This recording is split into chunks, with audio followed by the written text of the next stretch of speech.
In this video, we're looking at solving a few different imaginary type questions that you might see using imaginary numbers. So if we've got I cubed, for example, and we're looking at solving that or simplifying that, well, we know that I cubed is I times I times I.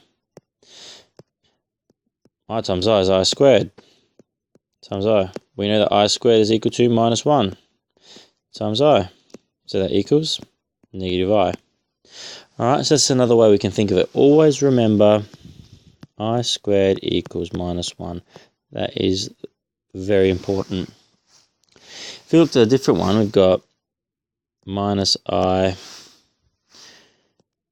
to take I squared. And we had to expand that. So remember, bed mass brackets first. So minus I, 2 minus I, 2 minus I, equals I on the minus I on the outside. Now we expand, so that's 4, take 2I, take 2I, plus I squared,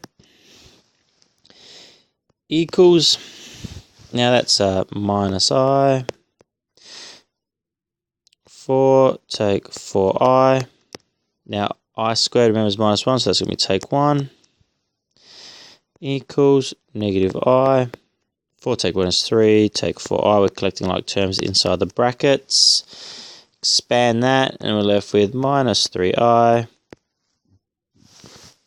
plus 4I squared, which equals minus 3I, take 4. Because you got to remember, I squared is equal to minus 1. And we're expanding. We expanded up here, and we to get the 4 minus 2I, take 2I plus I squared. If you're unsure of how I got that, go back and see some videos on expanding.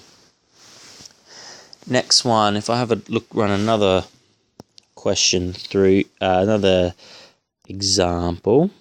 I'll keep this here on the side, so keep it fresh in your mind. So if we've got 1 plus, sorry, we'll change that. We'll go 1 take. I don't want it to be plus, I want it to be take. 1 take I root 3. So we're bringing surds into this question. So we've done a few questions on surds lately. 3 plus I root 3.